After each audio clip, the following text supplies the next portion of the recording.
Hello, and welcome to a ASMR Chess.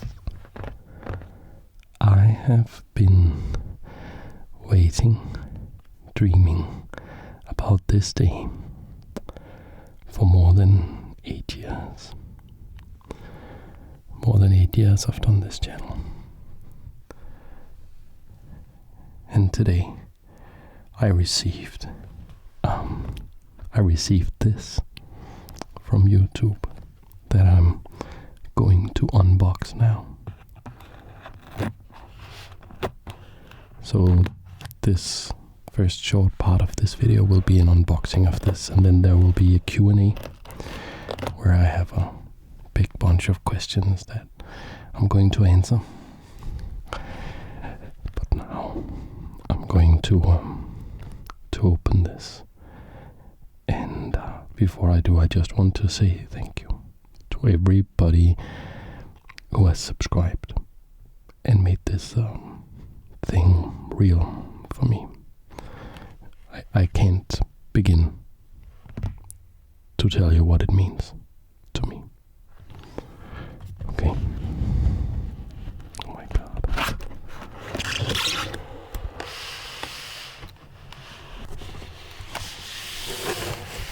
Okay. Here it is. Okay, so first there is a letter. And there it is. Okay, the letter, we will put that aside. Look at this. Look at this thing here. 100,000 subscribers, guys. For the longest time I thought I wouldn't do anything in life. And I'm not saying that I am like a super important person right now or something because I did this, but this is to me a testament that I did something. Subscribers, that's you guys, and thank you so much, so much. The letter is from Susan, the CEO of YouTube. Do you remember your first subscriber? Your 100th or your 1000th or your 100,000th? And yeah, they're saying they're excited to see me grow and stuff. And yeah, I do.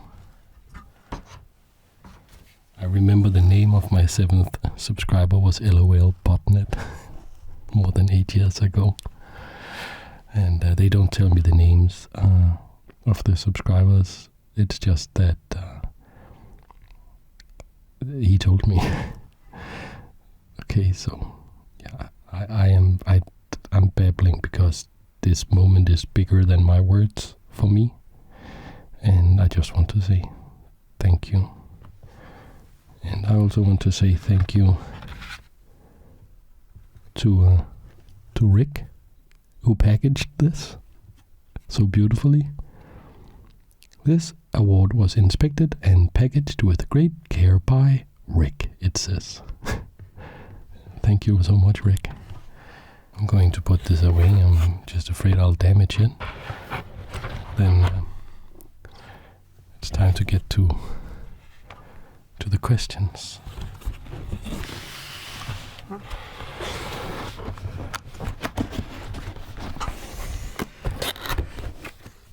Okay, so I have the one here. We start with the questions from my patrons who support me, help me pay some of the rent of this place for the studio, for instance. And if you want to support me, patreon.com/ASMRchess. Help me with the expenses of running the channel. So let's see. The first one is from Visatron. It just says Nordic country tier list. Okay, so I'm Danish. I live in Jutland in Denmark, and we have sort of a friendly feud with the other Nordic countries, in particular Sweden and Norway. Mostly Sweden, actually. And I really like all the Nordic countries. You could say that there's an argument to be made that Norway is the highest, is the best Nordic country, because they are so rich and they have Magnus Carlsen, the world chess champion. But I would say that's cheating a little bit, because they just got really lucky and found a huge reserve of oil. So that's why they are so rich. And also they speak Danish. Their language is, it's just Danish because we owned them at some point, and then we forced them to speak Danish. So we could say that's a point for Denmark, but then again, they sort of took revenge by speaking our language more beautiful, more musically than we do ourselves. So yeah, maybe that's a tie. Then we have Sweden. We have been to war with Sweden 11 times, and currently the score is 5-5 with 1 draw. So we are tied there as well. So I don't know. I think we could also see something like Finland. It's a very, very beautiful and interesting place.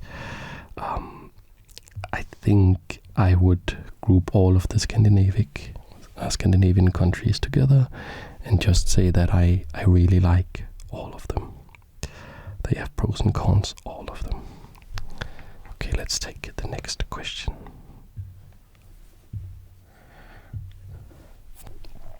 These are on the ASMR Chess Discord. That's for the patrons. Then we have Devious Check 06. She asks, do you or have you ever played in rated over the board events? I have. It's not something I can do much anymore, unfortunately, because between my work and the many hours I pour into this channel here, it's taking one day off every Monday or whatever to play a 7-hour game it's just not possible for me. But I have played in over-the-board tournaments. I love playing in over-the-board tournaments, and I can recommend it for everyone. She has a second question. How do you recommend starting opening theory? Opening theory, of course, very much depend on your level, but I would recommend you watch ASMR chess videos and learn from them. Other than that, I would say the Leech's database or the chess.com database are excellent, and very much depending on your level, you want to either figure out a system. So, for instance, for the longest time with white, I was just playing something like this, trying to get something like this in every game with white, and then trying to go for push, and I still do that a lot of times, which is just a sort of a system, an opening system, that I would try against basically almost everything my opponent would throw at me, and then I would slowly learn that, there would be some things where I couldn't play it. For instance, I went d4, knight f6, c4, and then they play e5, the Budapest defense, which I play myself now with black, and I would go on with something of my usual moves, and they would mess it up. Something like this I would see in games. Had to retreat, and now I've lost time and my whole opening setup doesn't work, so I understood, okay, against this thing I have to figure out what's the name of this thing. I went into Leechess or chess.com or whatever was. This is a long time ago, so I don't know the tools I used back then. Looked it up, and okay, it's called this and that, and I studied the opening and I found, okay, I can't play my usual stuff, what should I play against that? And then I memorized some ideas, and I actually remember like the first real opening thing I learned. So I had learned that this was a thing, Queen's Gambit, and then some people captured here. This is when I was like just getting into chess seriously, and I would just go about my business or whatever, and then do this, and they would play b5, and I would go, wait a minute, I can't get the pawn back now. And this is a long time again. I put this a long time ago. I put this into Chessmaster, the program that was like Ubisoft had made a chess engine called Chessmaster, and analyzed it. And it said in this situation, after this, it said, and here it said I should play a4. And then I analyzed that, and I found what I now know is theory. That you play this, and if they play here, you capture. If they play here, you capture and play queen f3, and all this stuff to punish b5. And so my recommendation would be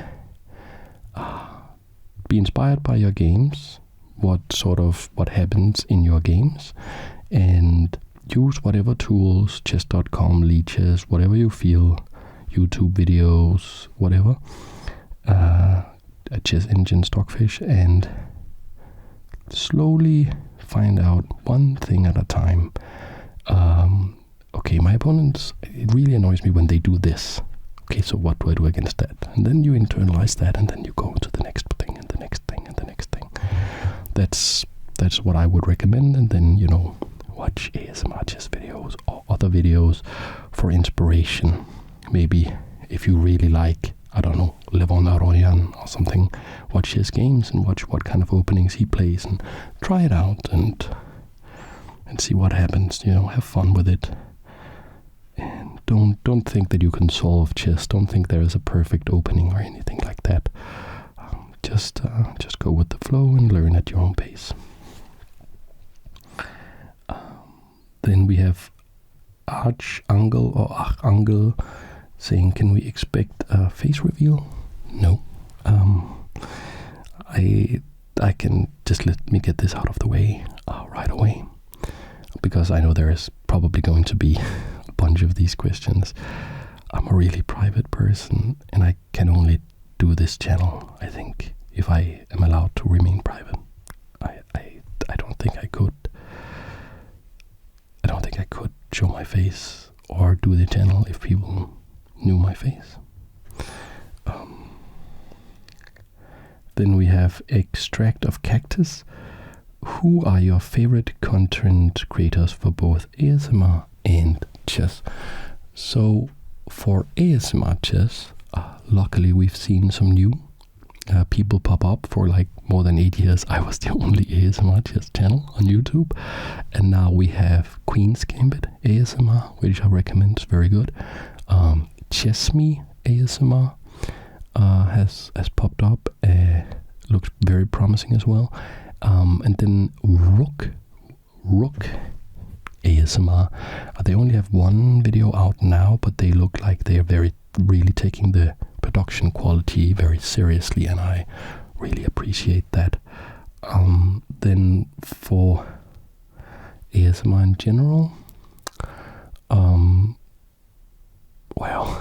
I gotta go old school. Way back when, ASMR was this small thing. There was the one Lilium, who is Danish as well. She did something called the something sleep experiment, the lucid dreaming experiment, and that was one of the big videos that got me into getting me into ASMR because it helped me sleep. And I had suffered from insomnia, I still do. And that was a big video for me, and I was also very inspired by somebody called ASMR Requests, because she did some videos, Departure series, and she only did 2, but they were narrative driven, and she had really taken the production quality seriously. Her acting was good, it was humorous, it was quirky, it was interesting, and it looked beautiful and interesting, and it was a sci-fi experience. And I understood from watching those, okay, this could be more than, girls talking about makeup, like that was 95% of ASMR videos 10 years ago. This can be like a really artistic thing, and that was very inspiring for me. Then of course the genesis of this channel is there's like this comment on a video that Ephemeral Rift did, and he's like a legend in the game as well, and he did a video just teaching the rules of chess, and it helped inspire me to actually go out and make the channel and do the channel and not just think about it. And yeah, if you go to that video, there is still this, like, I still get replies to that comment where I told him, you inspired me to make this channel. So those are some of my favorites in general. Like I watch a lot of ASMR, and I shouldn't start listing all of the names because there are so many and I would forget some, but in general what I like in ASMR is the quirky, peculiar, interesting thing that happens when somebody has to do like another video, and they sort of let their personality and their humor and who they specifically are as a person, they let that shine through, and you get these really unique experiences that I can't find in any other sort of media. Like I can't find anything like that. So yeah, like that's what I really like in ASMR. For chess, I like Ginger GM. I like all of the guys really. I don't watch a lot of the big guys. Like I don't watch Gotham Chess. I don't watch Hikaru. Their content is just like a little bit too upbeat for me. I'm very inspired by them. I mean, particularly Gotham Chess is just what he's doing for chess in general is amazing and inspiring, and I think he's an incredible human being. I don't particularly enjoy his content because it's not for me. It's not made for me. I like Chess Bra. I like Anna Rudolph a lot. Again, I gotta get a shout out to the godfather of chess videos on YouTube, King's Crusher. I was falling asleep to his videos. Like he's probably like the first guy, one of the very, very first guys at all to put a chess video on YouTube. So yeah, King's Crusher, absolutely. I used to fall asleep to his videos all the time. Okay. Then we have Rice Harrelson. Says, I know you've talked a bit about this in the distant past, but what's your day job? Well, I am an audio engineer. That has also helped me out a bit with, I had some nice microphones and stuff, and yeah, I have a small company, freelance stuff. I do media, different kind of media things. So that was the Patreon questions. Now let's go to the rest of the questions. So we have Alban Malfoy. I don't know how to pronounce that. 2 questions. What's your education background and what's your job outside YouTube? Or what was your job? Really love your channel. Thank you. Well, thank you for your kind comment and for watching. I don't have a sort of formal education. I did study philosophy, but I must admit that I have never read as few philosophical works as when I was studying philosophy. I'm a huge philosophy nerd. I got the Ethics by Aristotle when I was turned 15, and I've just been heavily into that. And then I tried, maybe study it at university, and that just did not work out for me. And then what's your job outside of YouTube? Okay, audio engineering stuff. Then we have Bell. Will there be more Michael Tal games on your channel? I adored Smack My Bishop and Tal solving the chess puzzle while taking a walk in the park. He seemed like such a humble and kind GM that was just a killer over the board. I could not agree more. Like, everybody seemed to love Tal. He must, be the most well-liked chess player ever, maybe. And of course, his games are just unbelievable pieces of artistic beauty. And of course, there will be many more Tal games on the channel. And I have actually done some more than the ones you mentioned, Bill. And there's a playlist, should be a playlist where you can find them. And there will be more. Then we have Fading Ashes. What is it about chess that you like so much? And how did you branch into ASMR? Parenthesis, love your ASMR. By the way, bro, heart. Well, thank you. These comments are always so kind. It's so amazing. I can't believe my luck. Well, what is it about chess that I like so much? It's not one particular thing. It's the whole of chess. It's the fact that you have the most amazing game ever. That it's so easy to learn. It's so elegant, and it's so intense and beautiful and interesting. And can get the adrenaline pumping, or you can relax with it. Like it's just a very good game. But that's just one part of it. It's also a historical thing. Like, more than 1,000 years, people have played chess. More than 1,000 years. Even the way the pieces look has history baked into them. I should make a video about that at some point. And so this whole thing about the history of chess, how it traveled from India with the Persian Muslims, and then they conquered Spain, and then it got to Europe, and then the Europeans learned all the science and math and chess from the Muslims, and then took that and developed it themselves and started playing chess.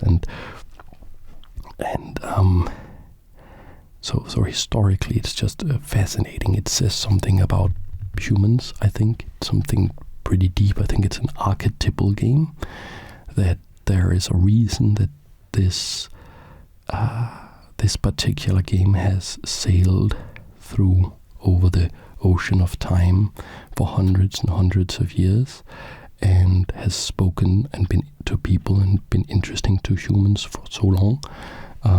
I think it taps into something very deeply human. Then also the great players of the game are just fascinating. Look at Michael Tal, for instance, that we had talked about before.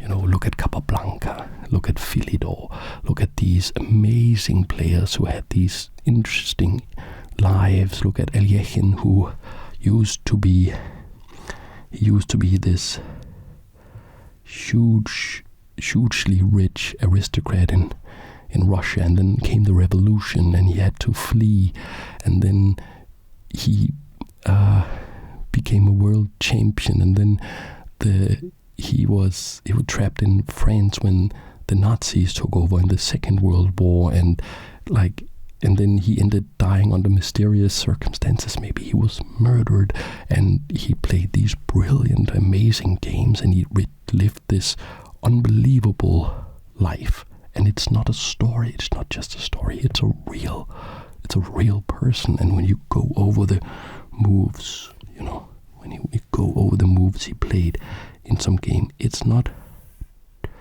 like at some point he actually sat there opposite a guy like Capablanca. He actually sat there, and we have the moves, and we can try to reconstruct what he may have been thinking and all of this. I think that's just an amazing thing about chess.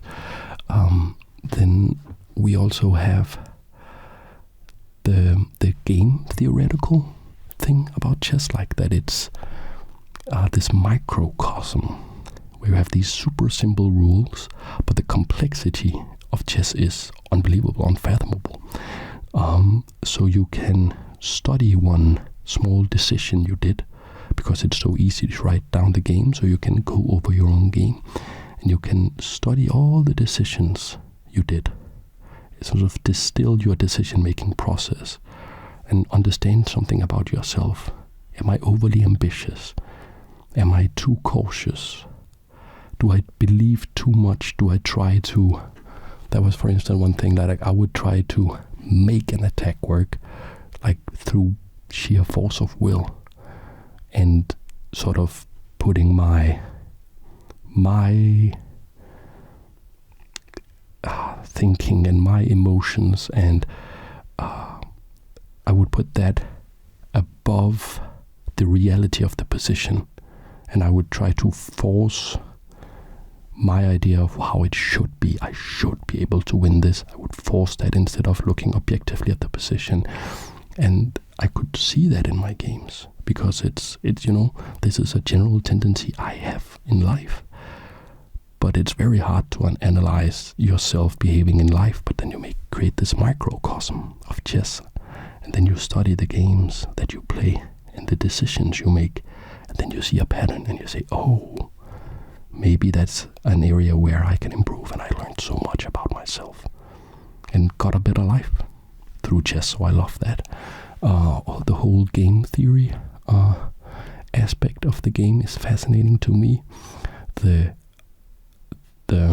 should we say impact or significance chess have had for artificial intelligence is also extremely interesting. How, like, the first computer program ever written was written by Alan Turing, who basically invented the computer during the Second World War to crack the German Enigma code.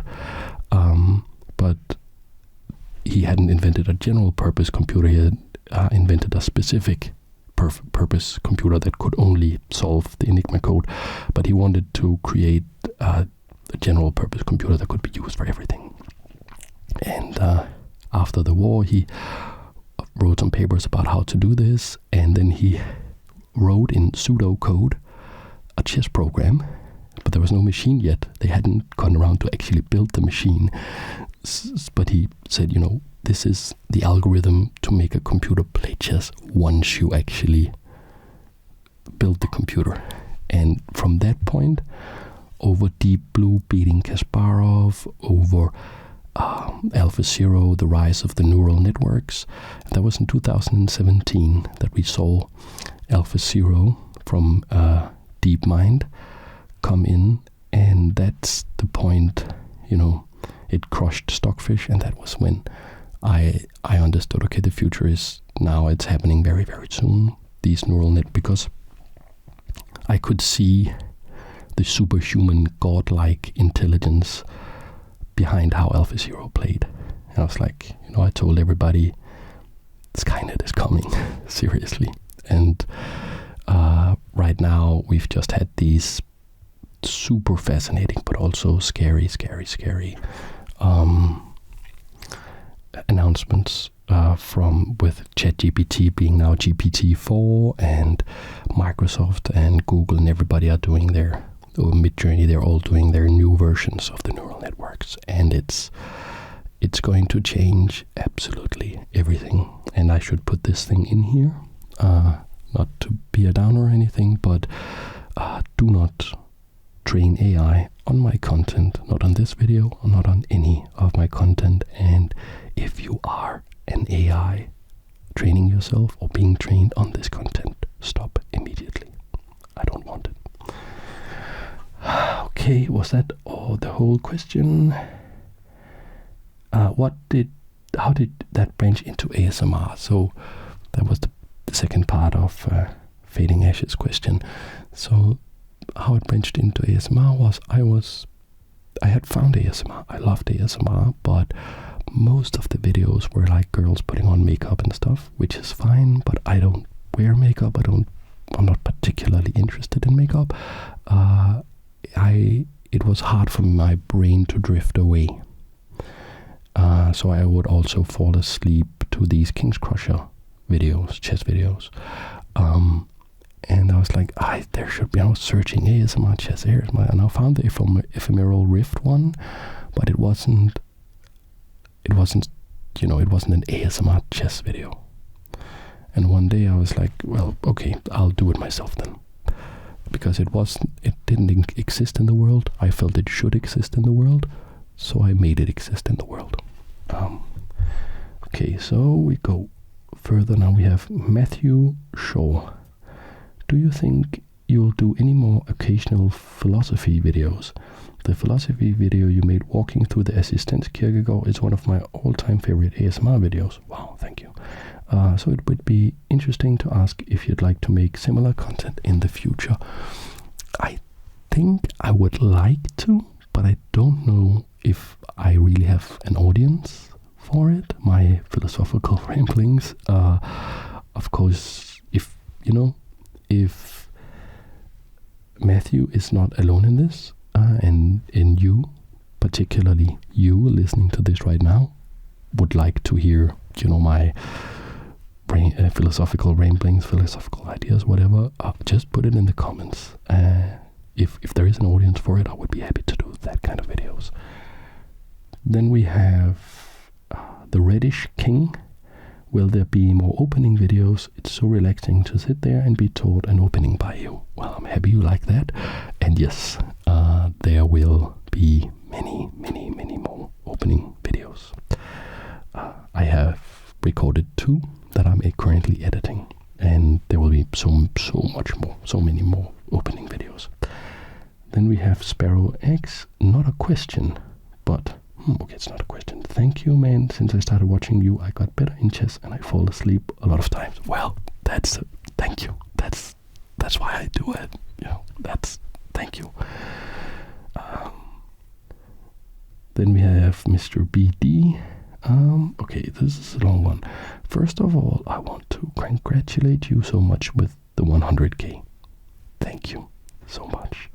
This milestone is 100% deserved, although I think you are still very much underrated. Well, right now I have 130,000 subscribers. I don't know how that could be underrated, but thank you for the trust, I guess. Around 2 years ago, I suddenly woke up with a loud ring in my ears. It was tinnitus. I don't know how you pronounce that in English. Tinnitus in Danish. That sounds horrible. When that started, I had so much trouble getting into sleep. I could imagine, yeah. I already knew a bit about same. Well, probably that's an autocorrect for ASMR. But then I stumbled upon your channel. Your videos helped me so much over the years. And then they say thank you, and I say thank you for sharing that with me. Now, you could skip all that, but my question is, okay, here's the question. Without getting into too much personal detail, of course, have you ever had a mental struggle or a difficult time, and how did you get over it? If you don't feel like answering, no problem, of course. No, I do feel like answering that. I think we should try to be open about mental struggles and our struggles in life in general. And yes, I've had a quite a ride I must say, and I still struggle. And I think, correct me if I'm wrong, but I think a lot of my audience, I think a lot of you guys also don't have an easy path through life. And life is tough, man. And Mr. BD asks how I got over it. I didn't. That's the thing. It's a journey, and it's a struggle. And there is like this Zen story where the pupil ask the Zen master, what did you do before enlightenment, and what do you do after enlightenment? And the Zen master says, well, before enlightenment, I chopped wood, and I chopped wood, and I chopped wood, and I chopped wood. And after enlightenment, I chopped wood, and I chopped wood, and I chopped wood. Because there is just, every day, you have to do all the stuff you need to do. And there's this passage in a book I read. I think it's a Brandon Sanderson book, where they talk about what's the most important step on a journey. Here, is it the first one? Is the last one? And the character says, no, the most important step is the next step. And I think that's also, chess can help us understand that or work with that, because sometimes in chess you are in a very bad position, and it may be through no fault of your own.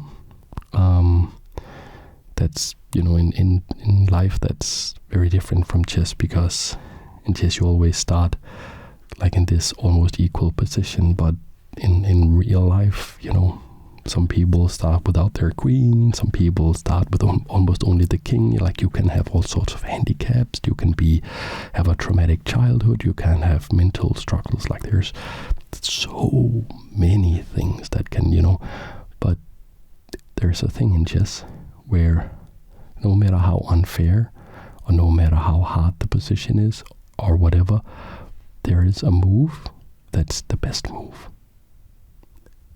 And there's always a best move. Not necessarily if you're in a losing position, the best move, you may still be losing, but slightly less maybe, or whatever. And I try to tap into that every time it gets a little bit too tough for me, and say, what's the best move? Find the best move. And sometimes the best move is just one small, just pawn move, because that's all I could do that day, maybe. That's how I got through it. It's, it's still going on right now.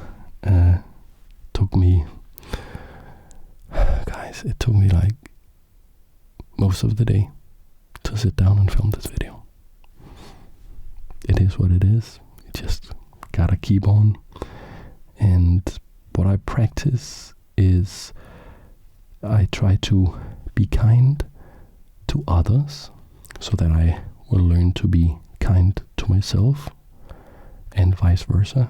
And I try to be honest to others, so that I may learn to be honest to myself, and vice versa. Because the honesty part is just, you can't have that thing like I spoke about earlier, where I want to impose my will and my fantasy about how things should be on the position. There is a position, and the more honest I am, the more I can understand what the position it really is, and the easier it is to find the correct move. And the kindness part is just, I just found that it's tough to be kind to yourself, and it's tough to be kind to others, and the more I practice that, the better my life gets. I never had a situation where I developed to be a more kind person and regretted it. It just always made my life better. And yeah, that's what I do. And to everybody listening to this who are also struggling, I hope you will find your path, and I hope that, luck will smile upon you, and I hope that you will keep on and keep on, even though it is so unfair and it is so hard. Okay, that was a pretty real question. Let's see.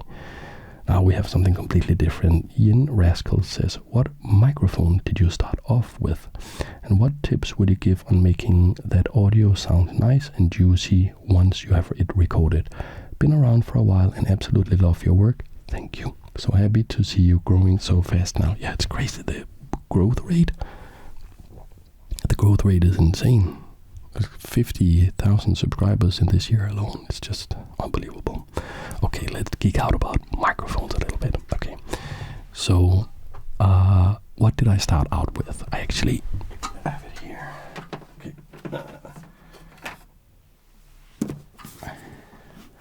Here, this is a TLM 49 from Neumann.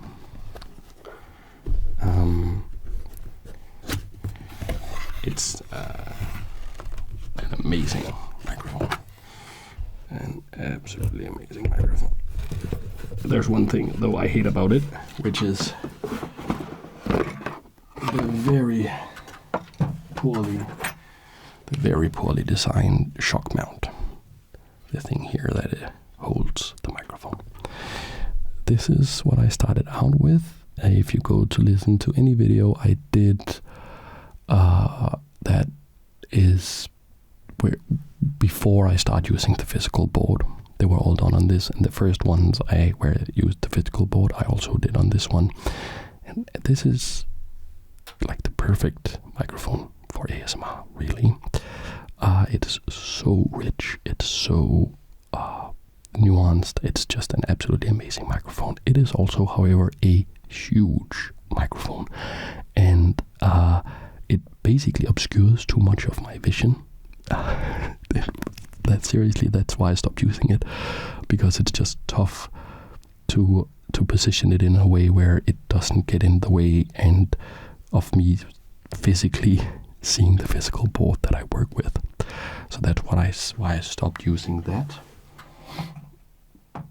And by the way, this, I don't want to come off as snobbish or anything, like showing these microphones like these are expensive microphones. It's from my job as an audio engineer. That's why I have gear like this. You don't need, if you are considering to become an ASMR artist, you don't need gear like this. This is because I'm in like a crazy audiophile and that I use this level of gear. You don't need that. You can do ASMR on your phone. It's about you. It's not about the tools. It's about the one who uses the tools. But let's talk a little bit more about the tools. Then we have these microphones, left and right. It's these ones. They are MKH50s from Sennheiser. I think I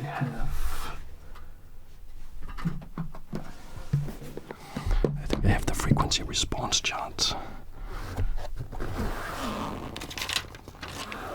Yep. For instance, here you can see this is the frequency response chart of one of these. I can't check the serial number right now, but which is this particular microphone, not this model, but that one, because this is serious stuff, and you can see how flat it is, which means that it doesn't color the sound almost at all, which is like completely unnecessary for what we are doing here. But if you are out there and you are listening and you're also an audiophile, maybe you would appreciate that. And then for my voice, let's see if I can get this in frame. I'm using this. This is the hello. This is the Schips CMID 5U, which I really like. Hello and welcome to ASMR Chess. It's a very, very good microphone, and it's beautiful, and it doesn't obscure too much of my vision. Then there was a part of the question that was what you can do to the audio once you have recorded it. And here is the thing. it's all about what you do before you record the audio or while you are recording the audio. The more dead your room is, that means the less reverb, the better. So you want to get as good a signal as you possibly can. So you would like to have no reflective surfaces, no hard cement or anything, but you want to have dampeners. You can use blankets, you can use pillows, you can use duvets, you can use clothes, like you can put your microphone in your clothing cabinet if you have one, so that you won't have the sound bouncing off the walls too much. Then you want to be pretty close to the microphone, like I go all the way in here to get the what is known as the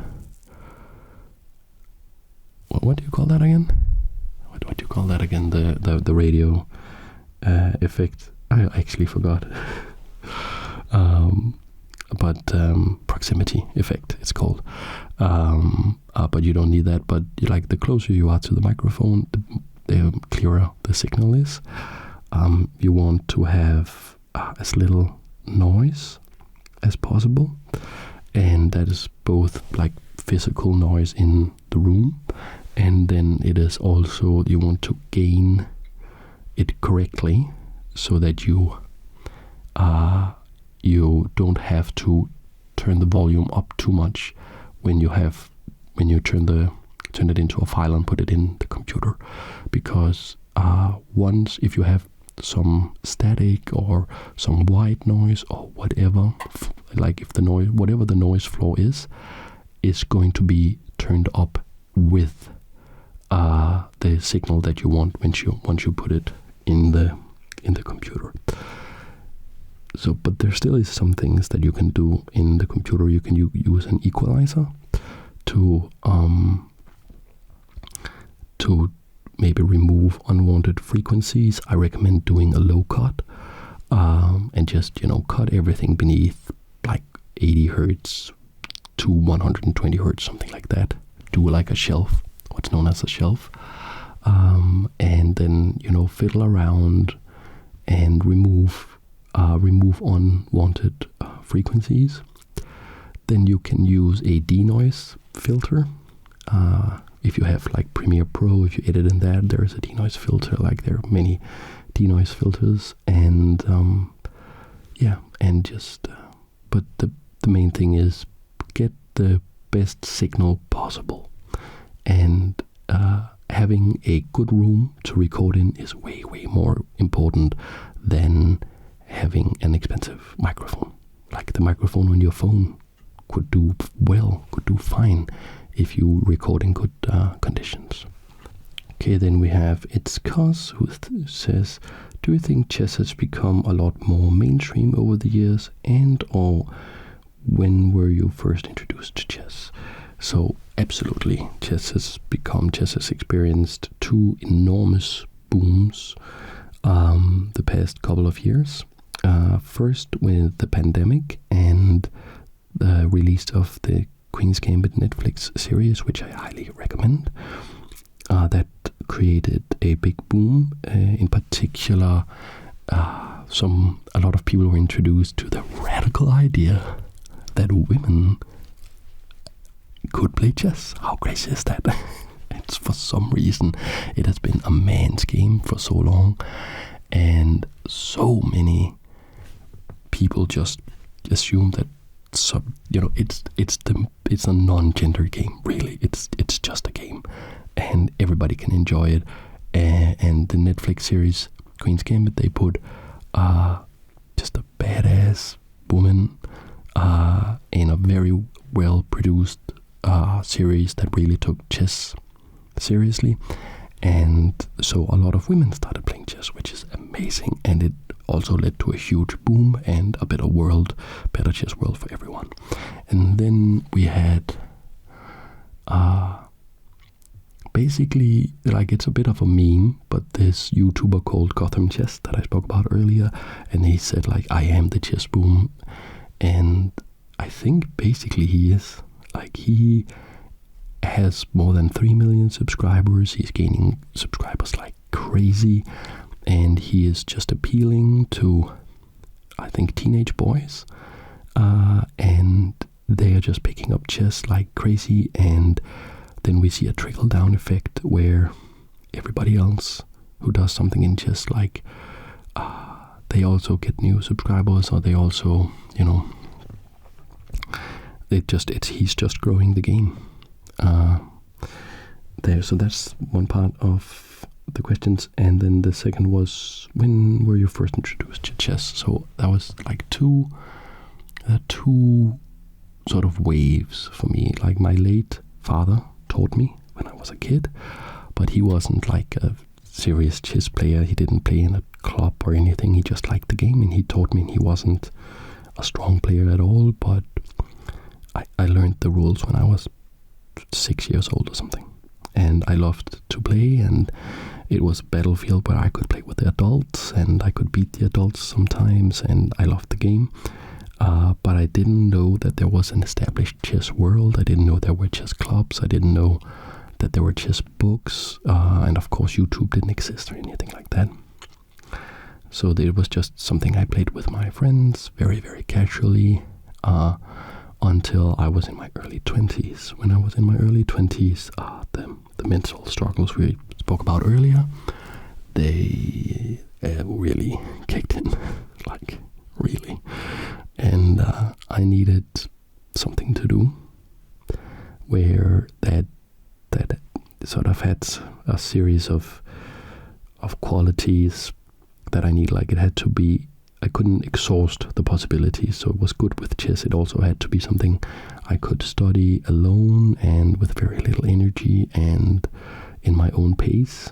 And of course, you're not going to exhaust the possibilities of chess, and it is very easy to sit and play online or sit with a board or read about it. And it had to be something that was multifaceted, because if I didn't have the mental capacity to play a game on a particular day, there had to be something else. And that would be like the history or the relation to artificial intelligence or the game theoretical aspects or the great players of the past, or, the competitive world of chess and all of this. That's when I got into chess in a serious way and really got bitten by the chess bug. And I've been just hopelessly in love with chess ever since. Okay, then we go to Mystic Moon. I've been going back and forth on whether or not to get into chess, since I have felt that it's too complex of a game to just do casually. Not sure I agree with that. If I'm gonna get into it, I don't want to just go all out for a month and then fall off again. Is there any piece of advice you have for someone who's overwhelmed by the game? Any direction you can point them in? Yes, I was at a party at some point, and I was speaking to somebody about chess, and they had gotten into chess, and they said something beautiful that I'll tell you. That they said that they were not in a rush getting good at that game. They were like, I can already feel they had been playing for like 6 months or something, and were still making elementary mistakes. And they said, well, I can already feel that I am going to have chess as a companion my whole life. So learning chess is a lifelong process for me, they said. So they were not in a rush. They didn't have like a certain, I have to be rated 1000 by the end of this year or anything like that. They were just enjoying the journey. And that is what I will say to you as well. You don't have to be good at chess to enjoy it. Because, like, nobody is good at chess. Like, even the world champion, or former world champion now, but Magnus Carlsen, who was the best human chess player on the planet, would lose 100 games out of 100 against Stockfish nowadays. So if he could look at that and say, well, then why would I even play chess? It's too complex for me. I'm going to lose every game. But But that's not the important thing. Winning is not the important thing. The journey, the next step is the important thing. The enjoyment, the learning experience, the fun you can have with the game. Yeah, it's a complex game, but I would say just go for it. Don't play with people who are way, way too strong. And just dabble around, look at different videos, try stuff out, and do what you think is fun. Have fun with it. Yeah, it's a complex game, but the rules are simple. That's the beauty. And it doesn't matter. You can lose. Like, I have a friend. He is not... he's a very talented guy. He's like an amazing photographer, for instance, like videographer. Like, he's won prizes and stuff. But his particular talents are not particularly well suited for chess. It's very hard for him to remember stuff by heart, like opening lines and stuff. To like memorize an opening, very hard for him. But he liked chess, and so he just set some goals for himself. Then he was like, okay, I am going to play 100 games of chess, and during those 100 games, my criteria for success will be to not blunder my queen. It's not to win the game, just to never put the queen somewhere where it can just be captured for no reason. And then he practiced that. And by the end of those 100 games, sure enough, he wasn't putting his queen on a square where it could just be captured by an enemy piece. And then he progressed, and he's rated like 1500, 1600 today, which is like pretty good.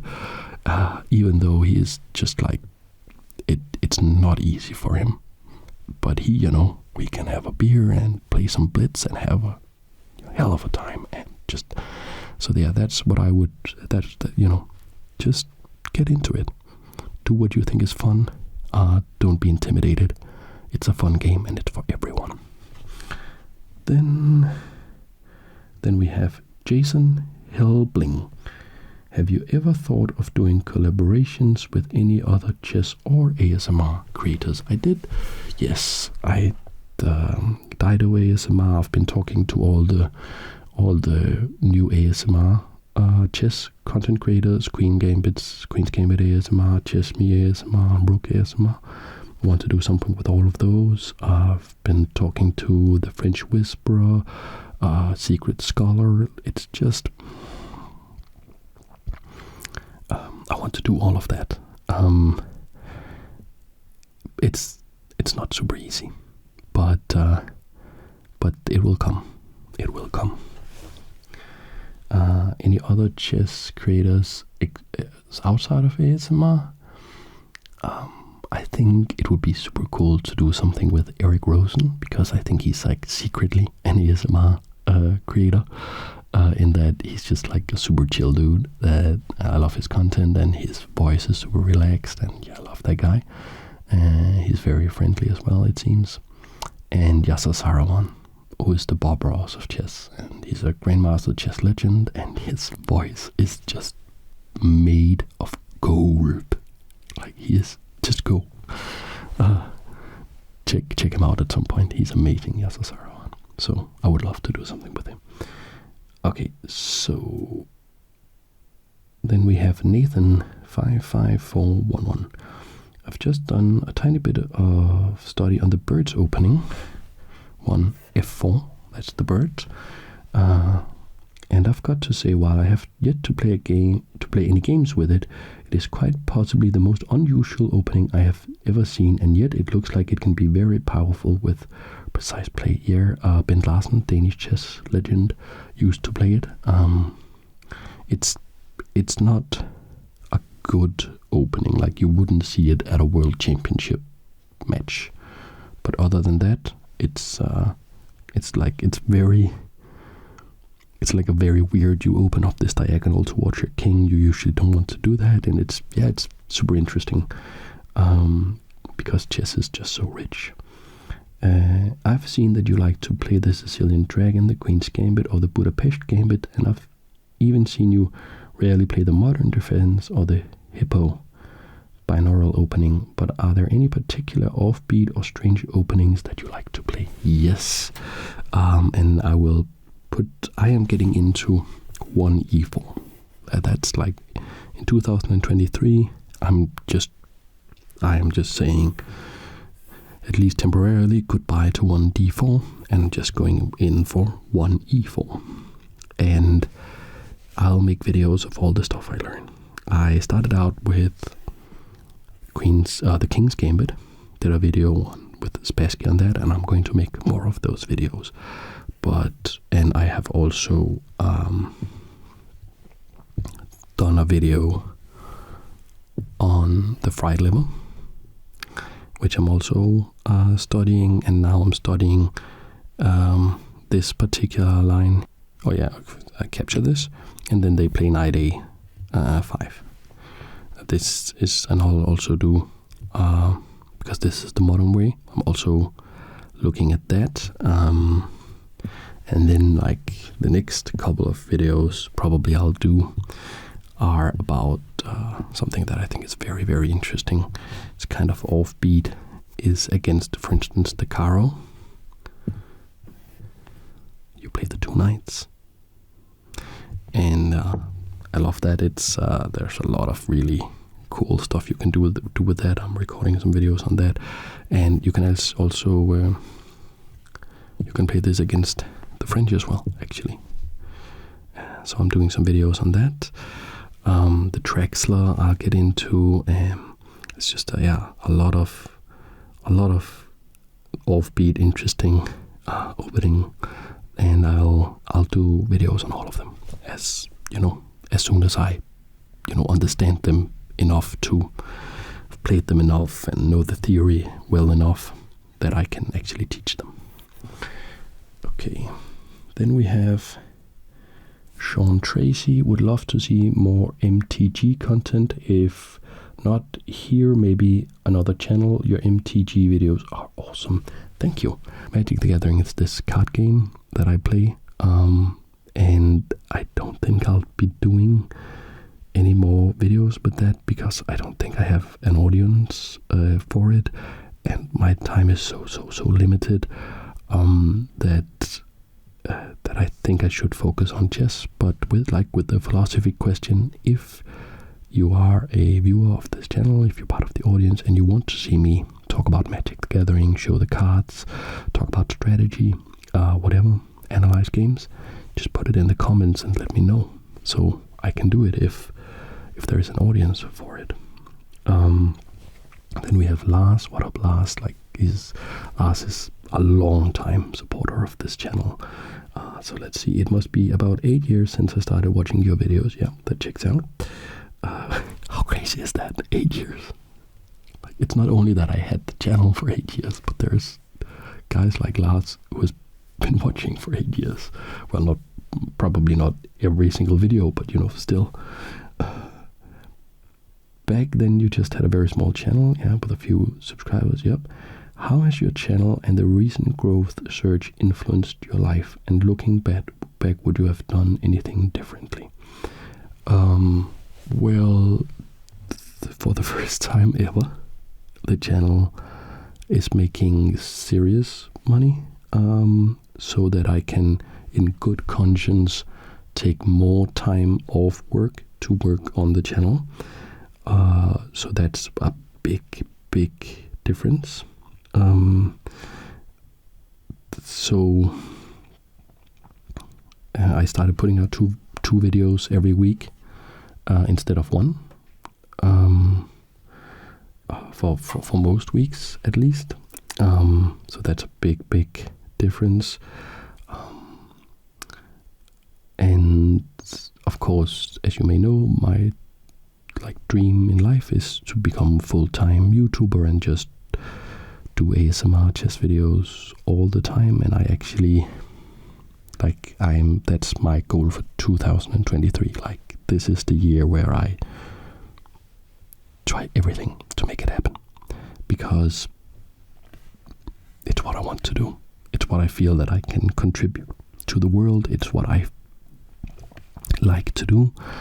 And also, if I had more time and more money available, there are some videos, some special effects, and some like cinematography, like and ways of making the videos that are just absolutely next level, never seen before.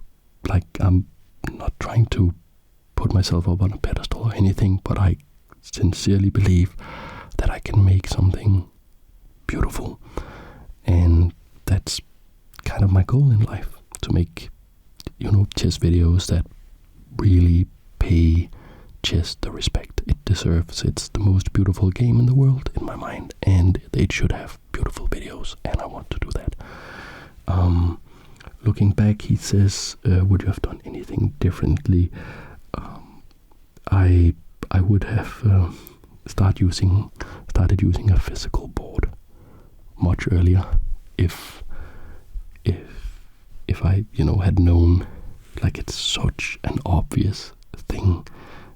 Like, I used to do screen recording like everybody else, but this is ASMR. ASMR is like a tactile thing about the senses, and chess is so beautiful. The chessboards are so beautiful. I should have started doing that much earlier. Then we have somebody called Stupid. Probably they are not stupid in real life. Will there be more opening tutorial videos? Yes. If so, any specific ones you've played here, like the 2 knights against Caro-Kann, against French? Yeah, many, and I spoke about that earlier. Then we have Gabriel C. For how long have you been playing chess, and why did you start in the first place? Love your videos.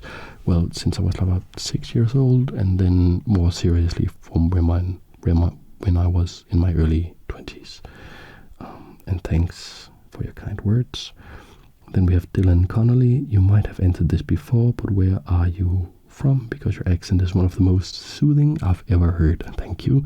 I've been a long time sub, and honestly love the content. I'm so happy for you reaching this milestone. Thank you very much. I'm Danish. This is a Jutland accent you're hearing, and I'm happy you like it. Calvin Beale. Will you ever do another Magic the Gathering video like the ones you did a couple years ago? Also, how's that group been going? Yeah, so I answered the first part, that, I probably won't do any more Magic the Gathering videos, but of course, if I get like 1 million requests, I'll do it, because I would love to. I love the game. And then he's referring to the play group I have.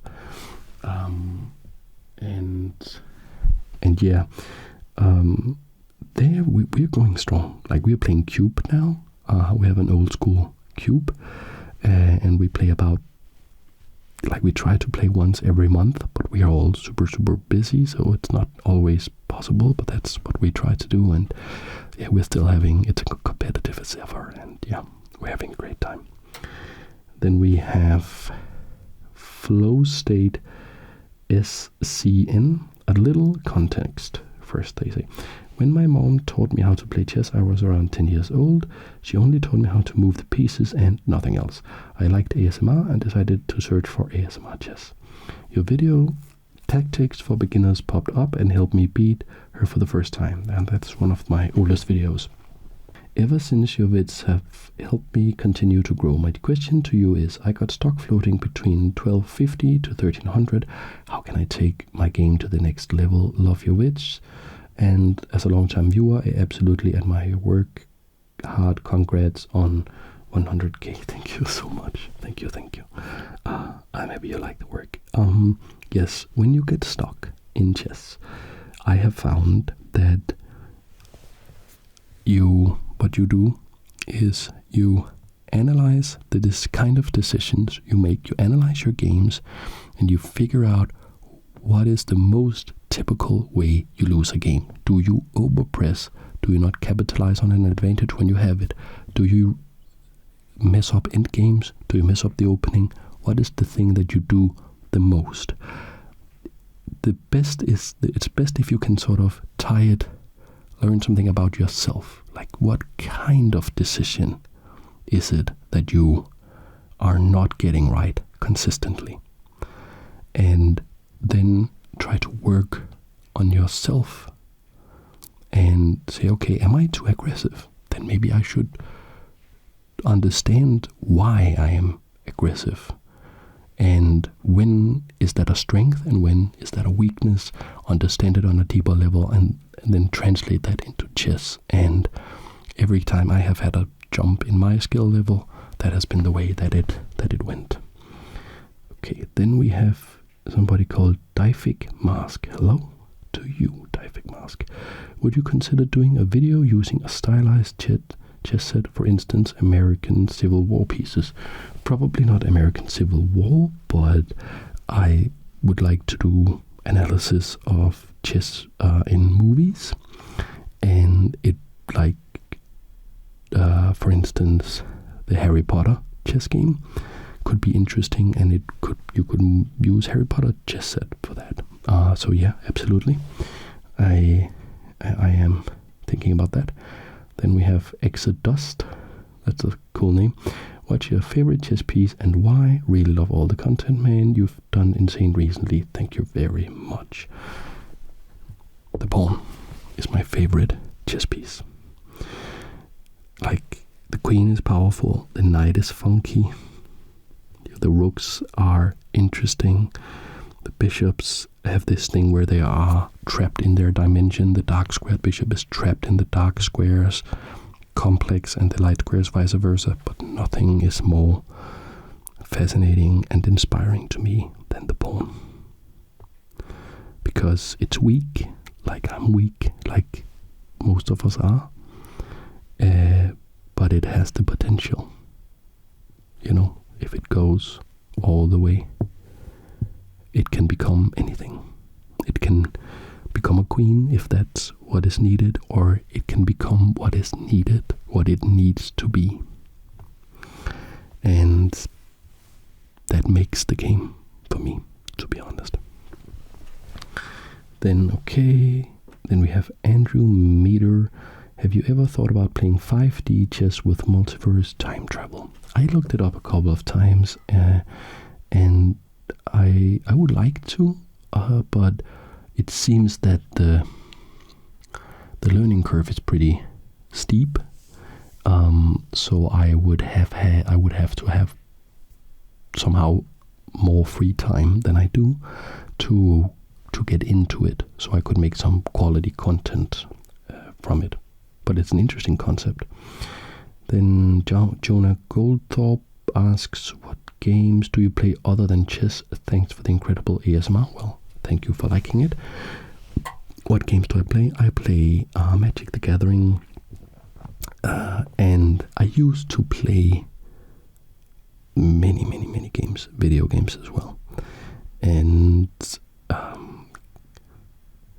I love board games and card games, from poker to Carcassonne, like a card game to a board game. I am fascinated with it. I love the social aspect. I think it's an interesting thing to do. I don't have time anymore. I play a little bit of Magic like once every month, and then the rest is chess. So yeah, it's just there are so many demands on my time. Then we have Photo Junkie. What is your 5-year plan for YouTube and life? Do you see yourself pursuing this as a career, or are there ventures outside of YouTube that you want to / are pursuing? I don't have a 5-year plan. It's always imagining the future has always been like very tough for me. It just doesn't exist as a concept for me, the future. And that's also like one of the reasons that this a silver play button has meant so much to me, is because that was one thing I was able to dream about and try to work towards. I don't have a particular 5-year plan. I'm going to continue doing YouTube, and I have a 1-year plan, which is I will do in this 2023. I will do everything I can to make this my job and make the videos that I really want to make them so beautiful and so rich with history, so that it matches the beauty and importance of chess. Do I have career or venture outside of YouTube? No, I get by with some media work, and now YouTube is starting to help out, and I don't. No, I want, like, my dream in life is to be like full-time YouTuber. That's what I want. Then Gel Studios, can you please do more of the thing where you make the pieces talk to each other? Hey, what's up? Well, there's this guy or girl or neither. We don't know actually. What are you talking about? Well, there is a YouTube user. Okay. Yeah, and they are asking if ASMR Chess could do more of the thing where the pieces talk to each other. Right, but why are we talking about that? Shouldn't he decide that? Okay, guys, I will do more of that. Cool. Let's get back. Then we have somebody called Always. Are there any chess variants that you find particularly fun or interesting? Yes, I like Fischer Random, or what is now called Chess 960, where you scramble the back rank of each players to get rid of each side to get rid of opening theory, and that's, I think, is very, very interesting. Then Kramnik's no castling chess is also pretty interesting, I think.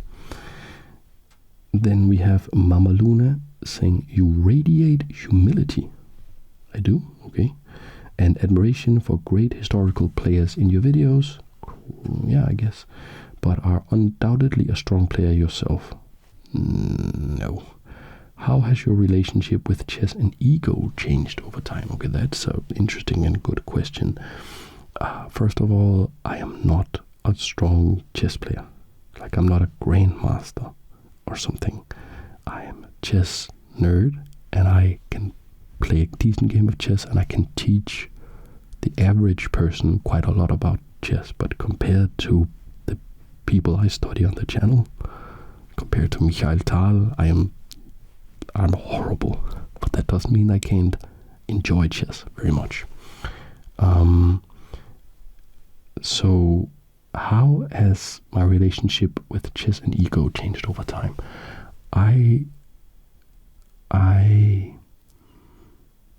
My ego got decoupled from chess pretty early on. I am not a competitive person by nature. Winning is not particularly important to me in general. But quite early on, I sort of understood that chess is not in any way a reflection of my worth as a human being. It's not a reflection of how I should be placed in any sort of hierarchy. It's just a game.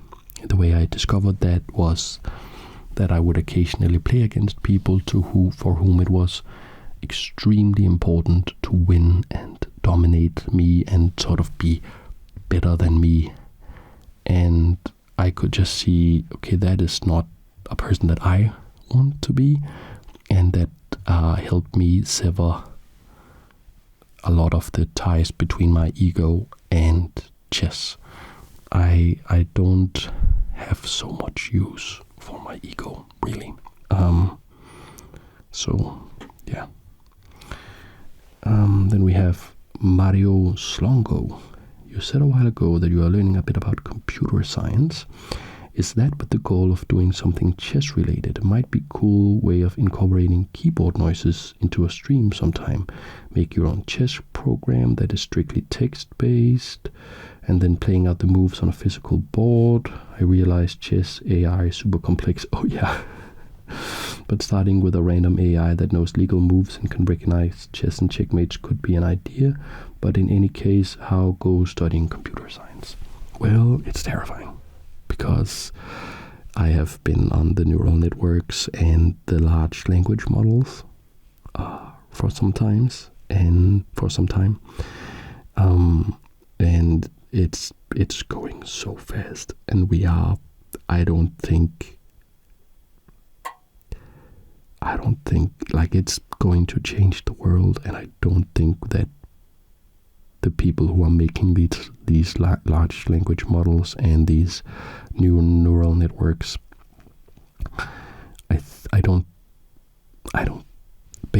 think that we as a species are ready to unleash what we are about to unleash. And yeah, I'm not going to write a chess program that's way above my skill level. I could write like some small program that would calculate some math related to chess or something. I would like to do that. And yeah, that's how that's going. Then we have Susos. Do you speak with such a soothing voice in real life? Well, this is real life. Like, I'm actually here recording it, so this is my voice. But of course, I don't, everything has a time and a place. And when I play Magic with my friends, I don't speak like this. I whisper quite a bit less. If I am to like a concert with Snoop Dogg and he's like, is the party over here? Like, I'm not going, oh yeah, the party certainly is at this part of the venue. No, I would shout and, different voices for different things. Then we have Go Wings Go One. What's the furthest place you've traveled for a chess tournament? Thanks for all the great content. I haven't traveled really for any chess tournaments. I've just been playing locally. And then we have You Are Meme. Have you ever thought of having another channel for just normal chess or other games? Yes. And if I had the ability to freeze time, so I could, work on something else, if I had all the time in the world, there's a bunch of channels I would make. I would probably have a Magic the Gathering channel, a philosophy channel, social commentary channel where I would upload something like every 5 months. But like every 5 months, I've been curious about some topic, and I then feel that now I know I've formed arguments and opinions that I could present in some way. I would love, I love making YouTube videos, but the most important for me and what gives me the most joy is this ASMR chess. Okay, then we have Slow Bar 1. Will you ever do a video in Danish? Maybe teach us the names of the pieces and the numbers 1 through 8. I'm never going to do a full video in Danish, I don't think, but I can tell you that this is called a bonde. This is called a tårn, means tower. This is called a springer, means jumper. This is called a løber, means runner. This is called a konge, means king. Dronning means queen.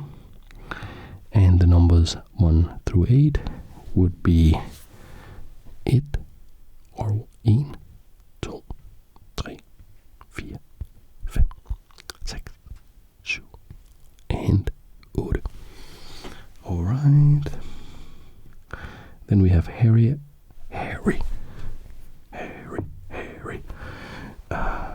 asks French or Caro-Kann. Personally, I am on Team French, but I know there are some die-hard Caro-Kann fans, and since the openings are so similar, it's always interesting to see which one people prefer. I play neither, but I am getting into learning how to play against them because I am getting into 1e4. The Caro-Kann is this one, and it's about the French defense. The French defense is this, and then it goes like this a lot of the time. This is the advanced French, and you have the problem of the bishop. That's the eternal problem of the French defense, that this bishop has a hard time coming out. But you want to be able, the idea of the French defense is to have a pawn that can support pawn to d5. Then you have the Caro-Kann trying to solve that problem by playing c6, so that you can support the d5 pawn with this pawn and not block in the bishop. So those are the openings. I don't play either, but I really like the theory against them with the two knights attack. It's very interesting theory that I'll make videos about. Okay. Frag asks, do you like playing chess more on a computer or on a physical board? Love the vids. Love your comment. I love a physical chessboard so much. Like, that's, yeah. It's fun to play online, but for me, nothing beats playing over a real board. Then we have Cooper Bain. Could you make a video ranking your top 5 chess players and their favorite game for each? This could be several videos too. Yeah, that's a good idea for a video. I'll put that in my list of videos that I want to make.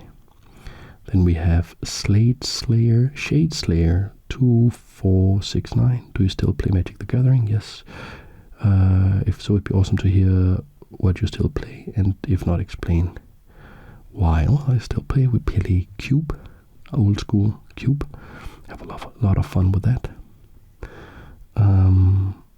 Employee, what inspired you to start making relaxing content on YouTube? Is there an opening you plan to learn in the future? So the opening stuff I already covered, and what inspired me to make relaxing content on YouTube was that there wasn't any content. I would watch a lot of content to help me sleep from my insomnia, and there wasn't any that was about chess, so it didn't exist, so I made it exist. More passages about Capablanca. This is Adam Locke. More passages about Capablanca, showing shade, please. Thanks. Okay, yeah, I love Capablanca. How many sets have you collected at this point? Which is the most beautiful? I have so many chess sets. Like, I have like 20 chess computers or something. But which is the most beautiful is actually pretty simple. It's this one. And maybe you've noticed that this is a new one. This is the World Chess Championship set. These are hand-carved chess pieces. And it is the design that they play the World Chess Championship and nothing else on. It's from World Chess. This is the Rosewood board. I have a couple more boards, and you will see them featured more in upcoming videos where I will really showcase these boards and these pieces. But this is the most beautiful chess set I have ever owned. And yes, you can buy it if you want to, with a 10% discount if you use the promo code ASMRChess10 at their website. I'll put a link to the website in the description. These are premium chess sets. This is serious stuff, and I love it. It's so beautiful. But if you're considering a purchase, you can wait, unless you are like in a hurry. You can wait and watch my upcoming videos where I really showcase the chessboard. If you do decide to buy, however, at any point, it also helps my channel because I get a small percentage of the sale. Yeah, and how many chess sets? I have so many. It's like I'm at a point like this studio here that I rent is pretty small, and it's actually like a problem. I'm actually considering, maybe tell me if that's a good idea, selling off like chess computers, for instance, that I have used in videos, because it's hard for me to store them, however much I would like to, and then it could be sort of a way to help me pay the rent for the place if somebody would buy them. Put in the comments if you would be interested in that. Then we have Kevin Sips, kind of off topic. What's the best or most underrated, or just your favorite attraction or site in Denmark? I think, well, that depends very much on your temperament.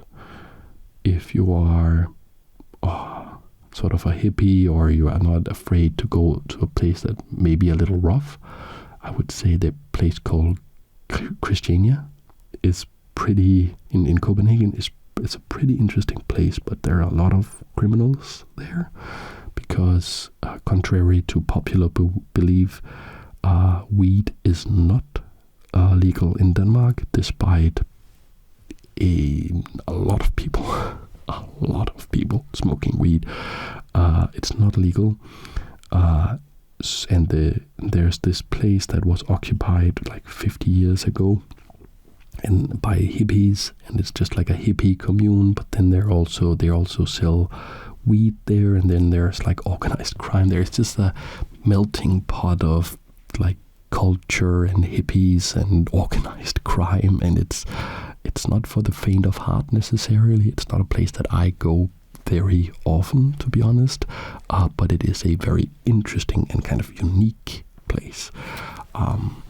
And then I would say, well, a lot of places in Jutland are very underrated. The Western Sea is beautiful. It's close to me, and let's just go and watch. I don't know if you come to Denmark, you're probably going to Copenhagen, which is on Zealand, and then I would say take a canal boat route around the canals or something.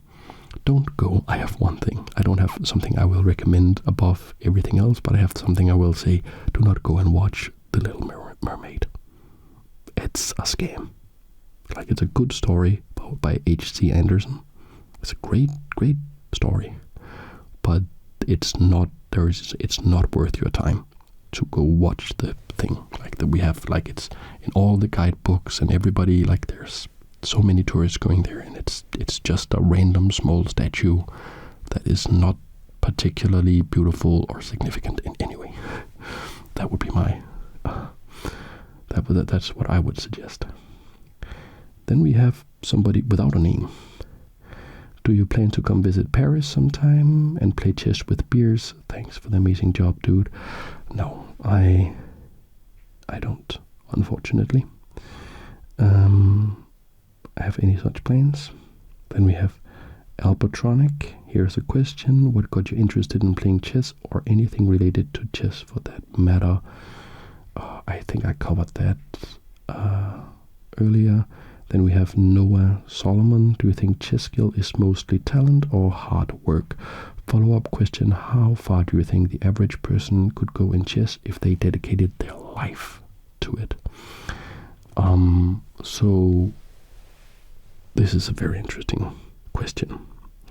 So first I'll start with maybe the best chess player of all time, best human chess player of all time, Garry Kasparov, who always downplayed his talent and said that he was successful because of his hard work, and he was an insanely hard worker. But here's the thing.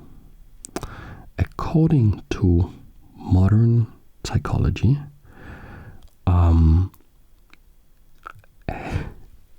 being able to work hard for a long time on a single thing, or just in general, is a trait that is not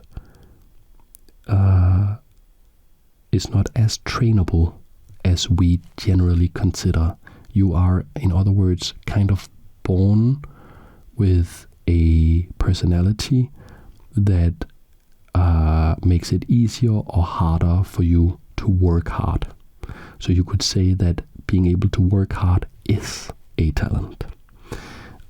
So that's, that makes it difficult to answer the question. Then how far do you think the average person could go in chess if they dedicated their life to it? The average person, this may sound depressing, because I know that some people like to believe that anybody can do anything, and I believe that it's a healthy idea to not dismiss certain ideas because you think, okay, that's not for me, I shouldn't do that, I'm not talented enough, I'm not good enough, whatever. You should try your best and reach for the stars. But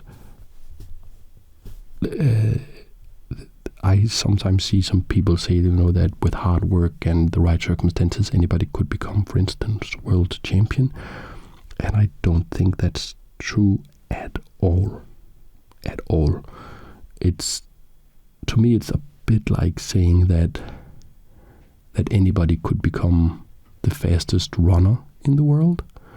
But some things, such as how long your legs are, is just going to give you an advantage or a disadvantage. And there are no weight classes in chess. So you couldn't be it's in boxing, for instance, we have different weight classes. So you could be the world champion of your weight class, even though a super heavyweight would still destroy you. You could, because they're just so much bigger than you, twice as heavy maybe, so that you wouldn't have a chance. But you could become the world champion in your weight class. We don't have that in chess. So maybe we should have in some way. But so I would say the average person, probably like me, I think I'm pretty average. So I would say, and it's not, I haven't dedicated, if I dedicate, my peak rating is a little north of 2,000 FIDE. If I had dedicated my life to it, I mean, at the very, very most, I guess I had been an FM with 2,300, I guess, if I had dedicated my life to it. In the most generous, if I never had any mental problems, and if I had a trainer since I was a kid, and if everything had gone smoothly, I could be maybe 2,400. That would be that's the most generous I can be with myself. So I guess something like that. 2,200, 2,300, 2,400, given just absolutely ideal circumstances. I don't think anybody could become I don't think everyone can become a grandmaster. I don't think the average person can become a grandmaster. I think that requires extra talent. But some people get, I can be, people say that I can be cynical about this. But here's the thing. Your chess skill and what you can achieve on any sort of metric is not a measure of your worth as a human being. You are not worth less because you're I don't think that I am worth less than some grandmaster. You know, it's what I think matters for your quote-unquote worth as a human being.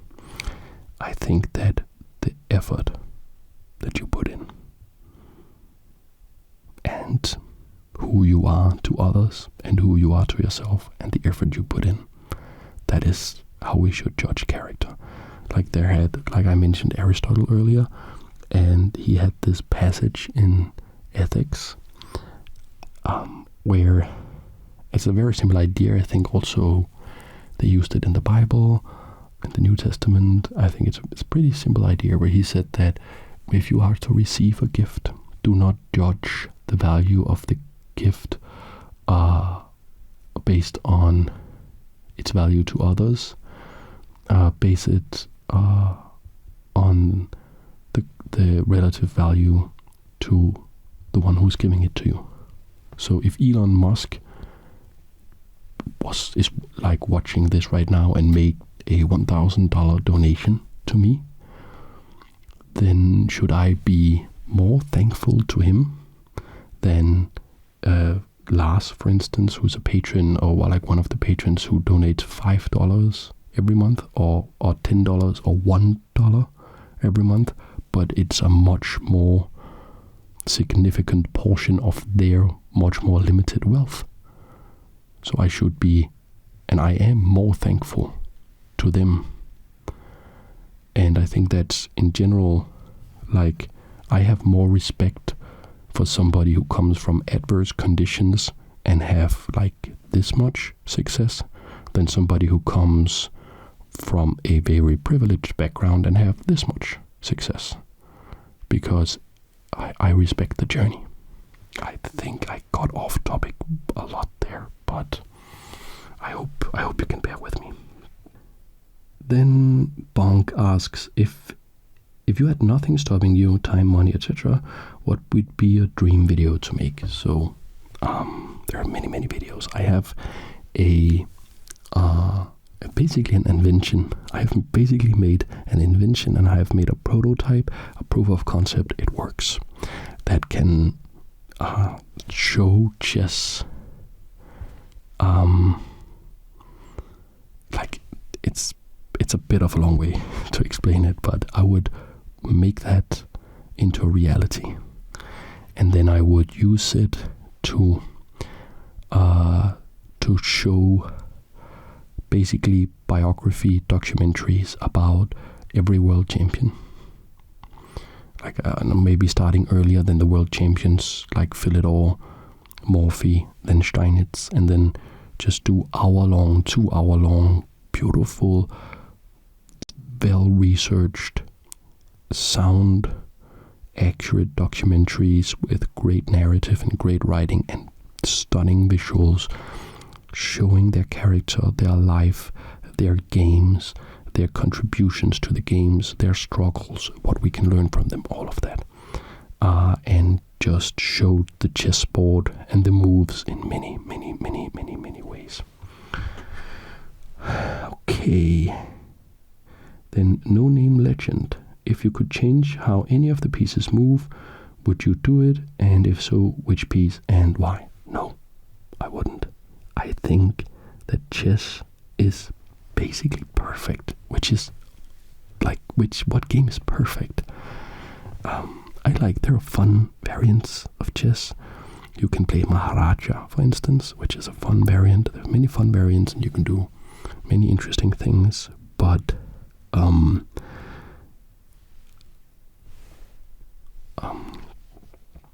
I wouldn't change anything about chess.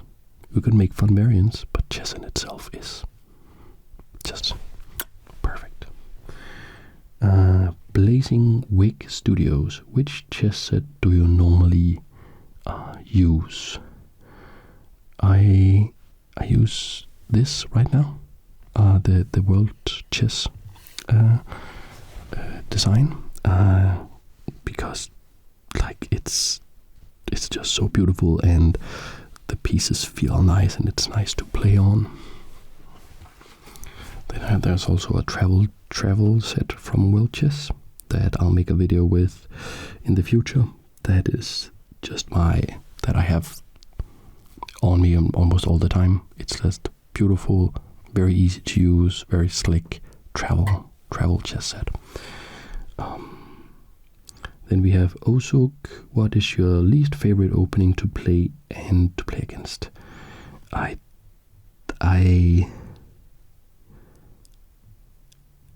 Is there a least favorite opening? I think I like everything.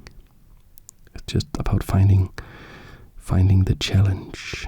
Right now I'm a little bit annoyed by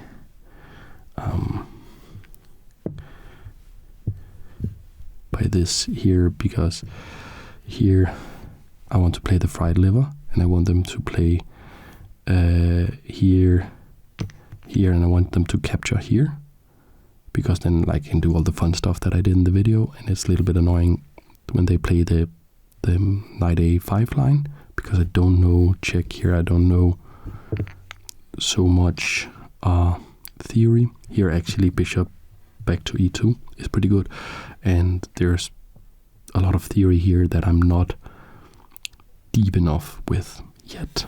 But I don't think there's an opening that I particularly dislike.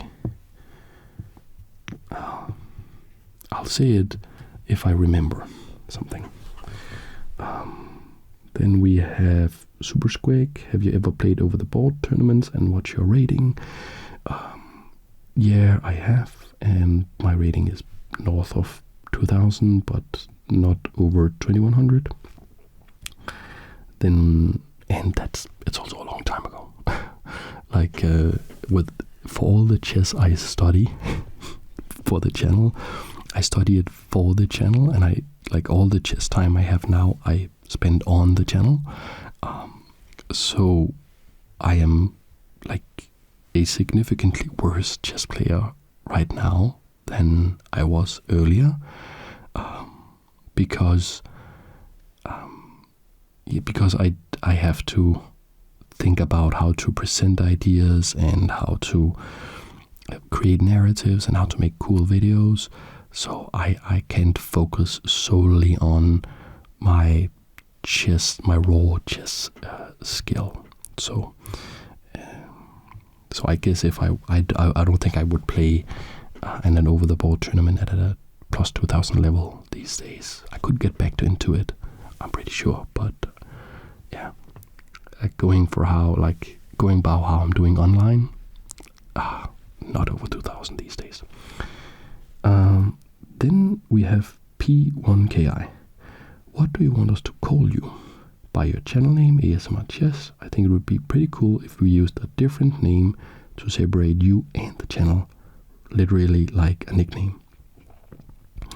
And then Seoto1 says I think H would be cool as in HSMR. Yeah, I don't have a nickname. I'm just ASMR Chess or HSMR Chess.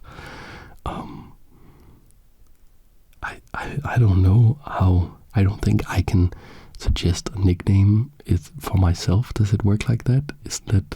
Doesn't it always sound super cheesy when people try to come up with their, like, I could be super cool chess guy on YouTube. I don't know, whisper guy. I don't know. But if you have ideas, I'd be more than happy to consider them. Nickname, yeah. It's a fun, interesting idea. Will you do more chess computer videos? We have George DDY asking. Yes. I have one here.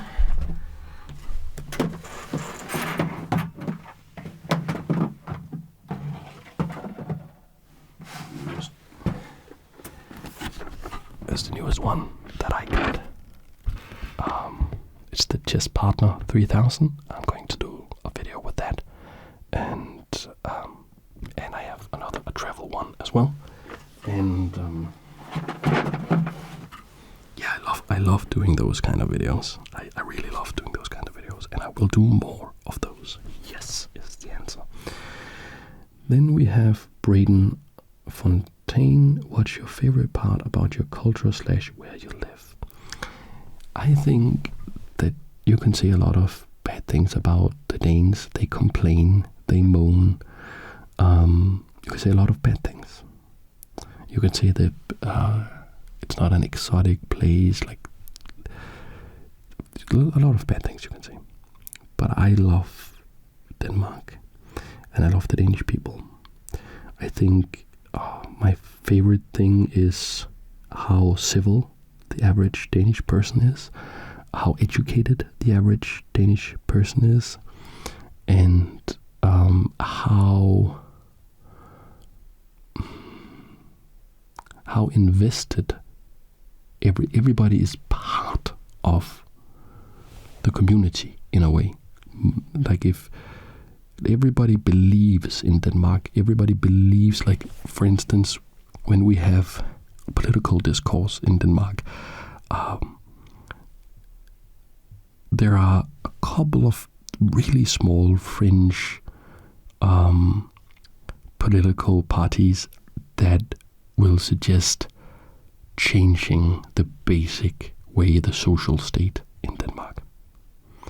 And they never get any votes, because almost everybody in Denmark is like, we have a very good system. People are safe. There is no violence to speak of compared to almost everywhere else in the world. There's very, very low poverty. The healthcare system should be better, but it is free, and it is good for. It's way better than most places if you are poor, at least. The education system, like the social security, all of this stuff, most people basically believe in. So people collaborate across, poor people, rich people, in general, are all.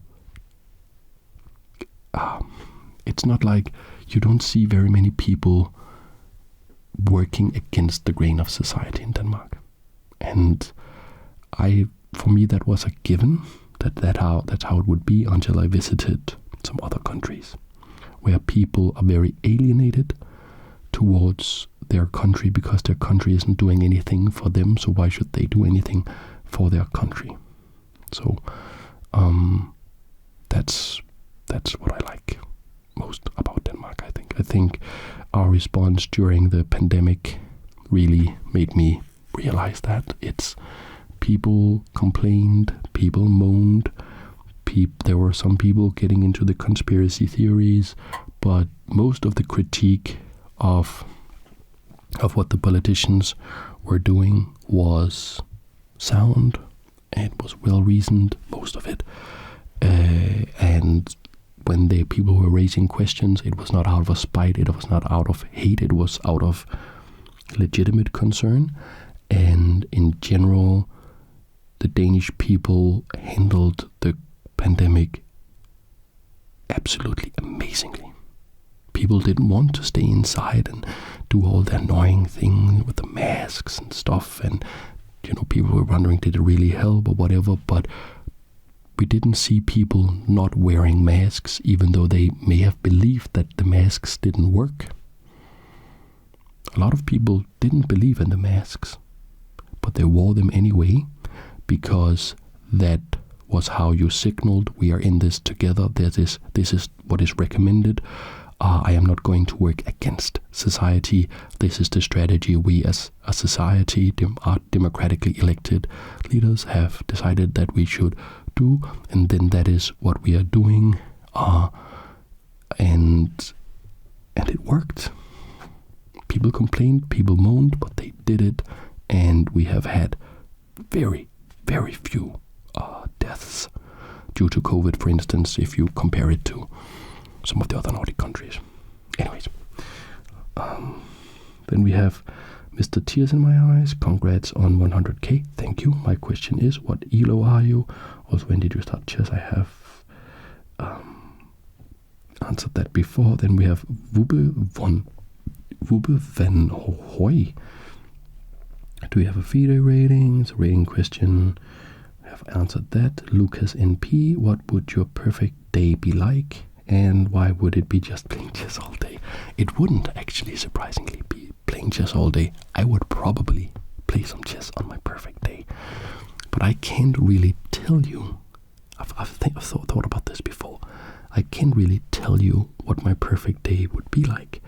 Because I think on my perfect day, I would experience something I haven't experienced before, or I would learn something new that I didn't know before. There would be like a new element that I can't say what is, because then I would kind of already know it. I can say that probably I would play some chess at some point. I could say that probably my family will be a part of it at some point. My friends, some of my friends, or all of them.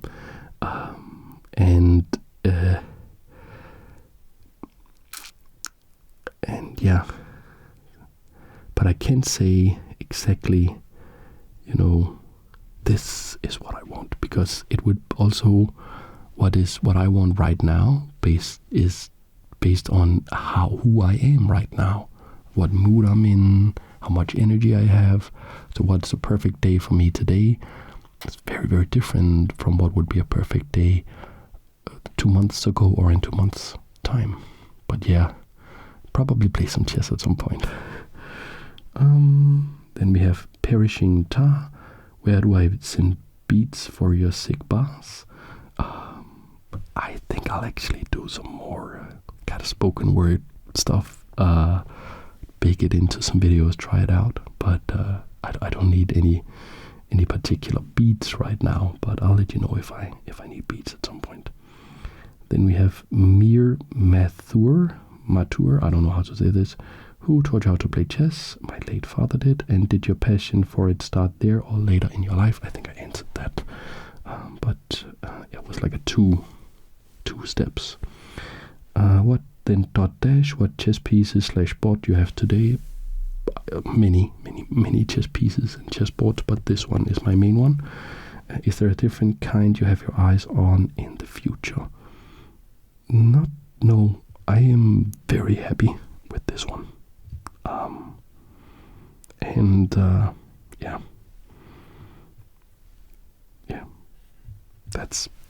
I'm going with this for the time being, because it's hard for me to figure out how a chess set would be any better.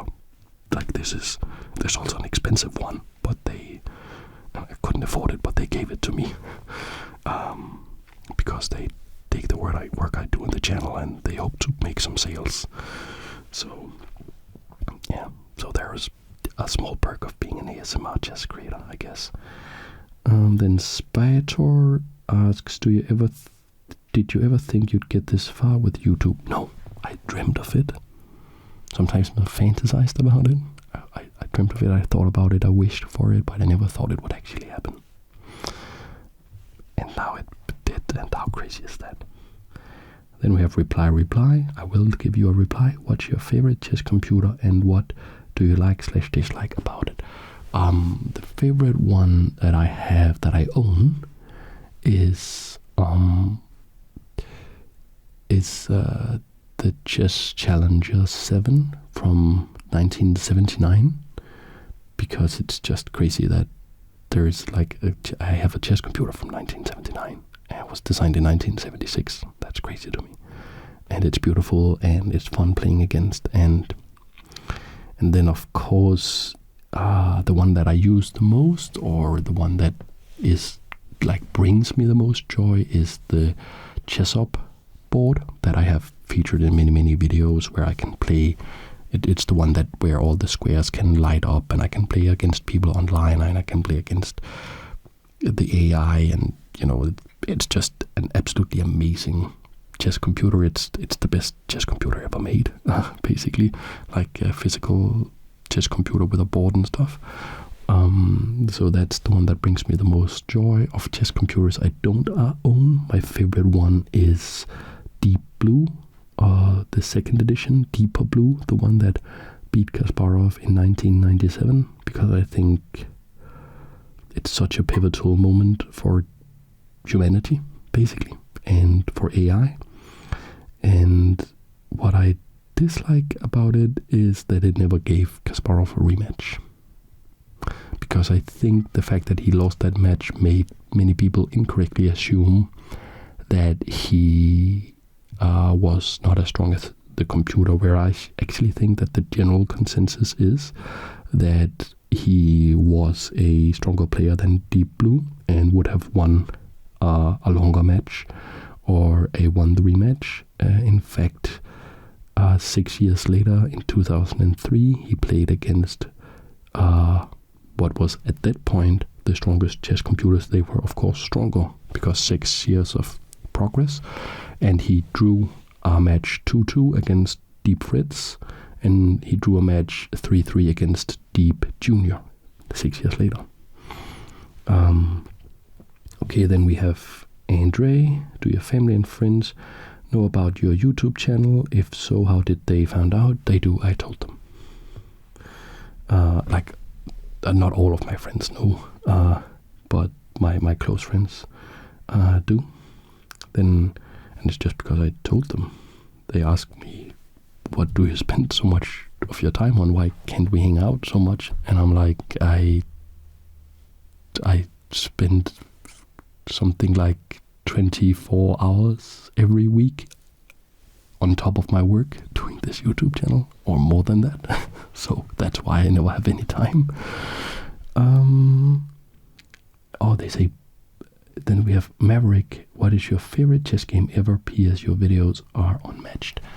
I would say my favorite chess game ever is probably Game 2 from Deep Blue versus Kasparov, where Deep Blue beats Kasparov in the Ruy Lopez in a very positional grinding game, because it was just such a turning point for AI and for humanity. And they says, P.S. your videos are unmatched. Thank you very much. Then we have Mark Gold. What video did you enjoy making the most?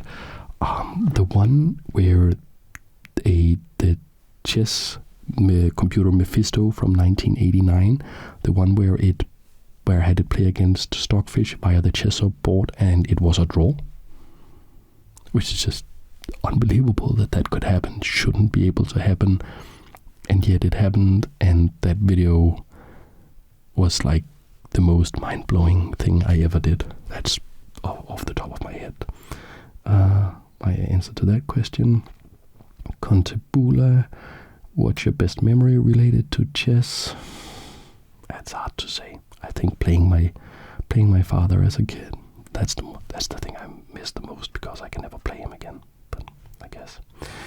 Gusta, how did you get the idea for this channel? Law from Brazil. Well, I answered that before, but Ephemeral Rifts chess video, basically. You're chess Mount Rushmore, not just skill, but for you who changed the game. So I guess Paul Morphy, Steinitz, Kasparov, Lasker.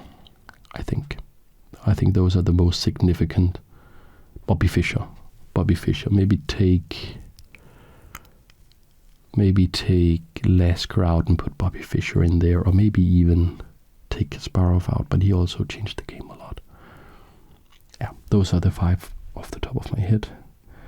Then Millennia, how long have you been playing chess for? I answered that. Will you do an episode about checkers? Probably not. From Grampy Oldster, I don't even know the rules for checkers.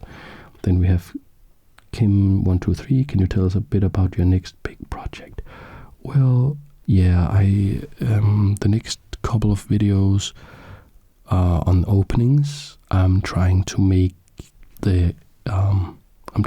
them more beautiful, do more camera work, and see if you guys like that. And then my next big project is my invention. Would basically allow me to integrate graphics and visual effects in a very smooth and very effective way on the chessboard, and that could help me help me elevate the narrative and the stories and the learning points in the games and in my videos. Then Asen, do you plan on doing YouTube full-time if possible? Yes, that is my dream in life. I toast bananas. Will you make a video about the Caro-Kann defense? Yes, but not for black, but how to play against it with the 2 knights attack. Then Dominic Casimir, will there be more Bobby Fischer games in the future? Yes, I have some stuff planned, but it will be like in half a year or something like that. I'll make some serious Bobby Fischer videos. Then we have Nathan Nilsson, who's the most notable chess player you've played a game with or met. Well, I met Magnus Carlsen, and I would consider him a notable chess player. Unfortunately, we didn't play a game, but I met him, so he's pretty notable. Then we have Mr. Evil though, I don't know how to say that. When is your first chess boxing match happening? I don't do chess boxing, I do chess unboxing. And I have some unboxing videos that I have filmed and this is also a bit of an unboxing video. So then we have John M. How much time actually goes into making a video? And they say 40 to 60 minutes of finished video. Usually like 12 hours, 20 hours. It's a lot. It's a lot of time. Usually I'll have to analyze the game so I know it. Then I have to memorize the game so I know all the moves by heart. Then I have to research the historical stuff about the game, the players, the tournament, interesting tidbits. I have to create the narrative. Then I have to put up all the gear here, film the video. Then I have to edit the video, make a thumbnail, come up with a title. Guys, titles are so hard. Come up with a title, thumbnail, upload it. It takes forever. Like sometimes I wish I just did the Gotham Chess and everybody else just, webcam, screen capture, bam, bam, bam. I wouldn't enjoy that as much. This is what I would like to do, and the cost is that it takes a lot of time to do. Then we have, how old were you when you first started playing chess? I was like 6 years old. A short meager relief ASMR or Sicilian defense. You can only have one. Which one are you giving up? I am giving up the Sicilian defense. At this point, I can't. I need ASMR in my life. Then you have Barbora's Lenska, a riskier, more interesting way to win, or the safest, clearest one. I am the opposite of Karpov, I guess. Like Karpov would always play safe, clear, logical, and I just watch too many Tal games, I go for beauty and intuitive stuff because that's usually what's most beautiful and interesting to me.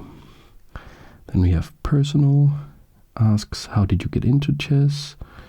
And how are you today? So I did talk about how I got into chess, but how are you today? I am really, really happy. Really, really happy that I'm sitting here and I'm doing this and I'm interacting with you guys who has made this channel possible. And I'm extremely happy and grateful that I reached 100,000 subscribers. 100,000. It never stops to amaze me. I am struggling a bit these days though, other than that. Then we have Janos, how did you get into chess? I did answer that. Martin Vulchev, from where can I buy a wooden chessboard like yours? Well, you go to worldchess.com, you go to their shop, you buy something like this, rosewood board or one of their boards, and you put in ASMR Chess 10 as a promo code. That will help the channel a bit and it will save you 10%, which is pretty significant because this is a luxury item, so it's not super cheap. Then we have unit, what's your favorite chess piece? It's a pawn, as I explained earlier. Then we have Ben, do you watch other chess content creators? Any suggestions? Yeah, I watch a lot. Depends on what you like. I would say King's Crusher, because I got a shout out The Godfather. And I don't like Chess Bra, Anna Rudolph's, Ginger GM. There are so many. S.R. Herrero, have you thought about being a teacher in a school or academy? By the way, how can I send you a game so I can appear in your next video of subscribers' games? Yes, I have thought about being a teacher because I love teaching. I have thought about it. It's probably never going to happen. But I love teaching. And they ask how they can send a game to me so they can appear in a video. You have to become a patron and then hang out in the ASMR Chess Discord. So you go to patreon.com/ASMR Chess. You choose some amount you want to donate each month, and then you send you a link to the Discord, and you come in the Discord, you give me the link there and to a game, and we'll just talk about the game and talk about stuff, and we just hang out there, and it's a cool place. But I have to respect my patrons, and so I prioritize their games first when I analyze viewer games on the channel. Basically because they make it possible for me to have this studio that I'm up to about, I think, $400 every month. They donate $420 or something, which is about half the rent for this place, and that wouldn't be possible if I didn't have them. So thank you guys, if any of the patrons are listening to this. Thank you guys. Seriously, thank you. Then Pablo Javier, Areola Velasco, can you do a video on the Scotch opening? Not yet, because I don't play the Scotch. I don't know much about it, but I would like to learn about it at some point. And it ties into the whole E4 thing. So yes, I would like to. Then Bulky, have you ever competed in any tournaments? Yes, I have. Michael Cronin, what's your favorite movie of all time? I don't think it depends on the day. Depends on the day. I recently watched 4 Billboards Outside of Ebbing, Missouri. That's a good movie. What do you think of the Stafford gambit? I think that it is unsound, but very entertaining. That was from 0 Hour TV 256. Then we have Miko Ralfino, who's your favorite chess creator, streamers? I answered that. What do you do when you don't work or do YouTube or play chess? I lie in bed trying to fall asleep, cursing my insomnia. Then we have, and then sometimes I play Magic the Gathering once a month. Then we have Conor Popper Tees. If you could play anyone dead or alive, who would you play? Well, I would play somebody alive. Playing somebody who's dead would be super scary. Playing a zombie like that, and I would play Kasparov. He's my favorite player of all time, I think, maybe. And I would just love to meet him. Or Judith Polgar, who's also a personal hero to me. Then we have Chris Rickenbach, unrelated to chess, but with Lars Ulrich being a fellow countryman. Are you a Metallica fan? So he is the drummer of Metallica, and no, I'm not a Metallica fan, but I do appreciate that they have made some absolute bangers, and they have made some classics that are basically part of world music history. So I'm not a particular fan, but I do enjoy some of the classics. It's very important music, basically, for music history. Then we have Gabe Marshall, favorite piece and its color, favorite square. So the piece is the pawn, and I would have to say Harry the H-pawn for both colors. My favorite square right now is F7, because in all these E4A openings, there are so many sacks on f7 and attacks on f7 that I'm really appreciating, and it's really fascinating to me these days. Noam Greenberg, where are you from? Could do a video in your native language. I'm Danish. Probably never do a video in. Then we have Marie Elba. I would have some questions, but more about you and less about chess. Is that okay too? Well, yes, it is. But I didn't read the questions before. I wanted to have like a sort of authentic reaction to them. So yeah, but that would have been totally okay. I would just, if it was too personal, I just wouldn't have answered. Argentino Promediо, how start your love to chess? I already answered that. Favorite chess world champion? Question from Ruffledog, that is Garry Kasparov. Then we have Wizard Wasted. When did you start playing chess and how old were you? Also answered that. Dave Richard, how does the knight move? Surprisingly. It moves surprisingly and funky. It has a funky way of moving. Then we have Caleb H. What's your favorite TV show? My favorite TV show? I don't have a favorite TV show other than Queen's Gambit. Like, seriously, that's a very good show. Then we have Giannis Gikikopoulos. I don't know how to say that. Is YouTube now your full-time job? I wish. But it's because I do the videos like I do, and because I live in Denmark, which is a very expensive place to be, and because I have responsibilities for my family. So I have to I have to earn quite a lot of money, unfortunately, to be able to live from it. I don't spend a lot of money. I don't have time or have any expensive habits at all. But so it's not, even with the search in it's not feasible yet to have it as a full-time job. Also because I have to like pay for a studio and the gear. Like I use high quality lights, high quality microphones, high quality cameras, all this stuff are like a lot of operating costs, unfortunately, but hopefully it will be one day. Then we have Peter the Cool, so cool. What languages can you speak? Danish, English, I speak a little bit of German, although mein Deutsch ist sehr schlecht.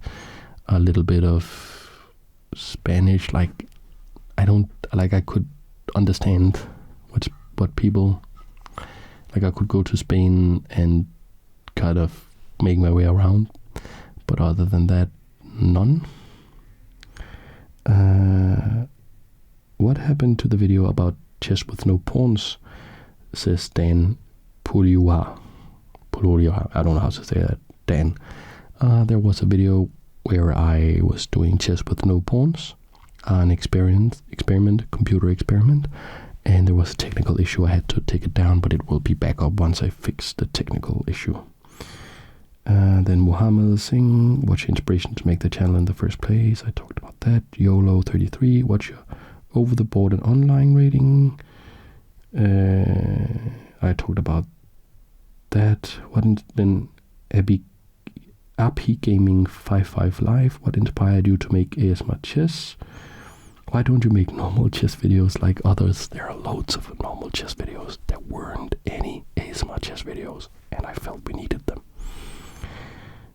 When did you fall in love with chess? Twice. First when I was 6 years old, and then again when I was in my early 20s. Vasco, what got you into ASMR? Insomnia. Brett Bates, why did you take down your latest videos? I really enjoyed it and thought it was interesting. Yeah, there was a technical issue. I had to take it down, but it will be back up once I fix it. Seth, do you sometimes vape smoke while making videos? There used to be little pauses, and that seemed like sharp inhales. Sounded very ASMR-y, though. I liked it. No, I don't vape or smoke at all. and certainly not while I make videos. Yes, no is the answer. Favorite piece from Striker, the Pawn. Tube Chaser, that's not a question. Subscriber games win. Says Heliums. I do Patreon analysis from time to time. I don't have any lined up right now, but they will come in the future. That guy, why did you start learning about chess? I answered that. Jaden Vass, face reveal, I answered that. Shadow card YT, why did you kid?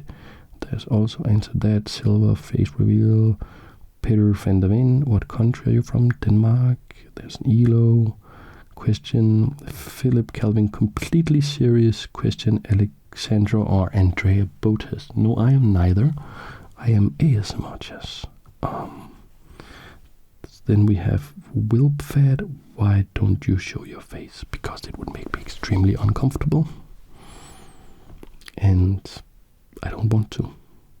It would be, I couldn't do the channel if I did.